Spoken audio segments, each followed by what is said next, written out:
Tenemos por acá a nuestro paciente Hugo Gómez, quien después de presentar un episodio de gripa, quedó con una tos constante durante un mes que no mejoraba y comenzó a utilizar nuestro tratamiento Six Breeze. Ahora queremos que escuchen un poco de su testimonio porque hoy ya cumplió su sexto tratamiento de Six Breeze. Hugo, ¿cómo estás? Muy bien. Cuéntanos entonces tu tratamiento, cómo estuvo, qué has sentido.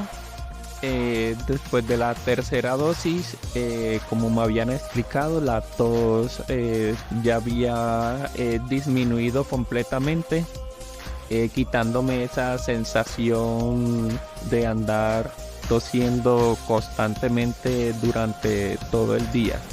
Y más que todo en los momentos que uno frecuenta hablar, era que se intensificaba la tos.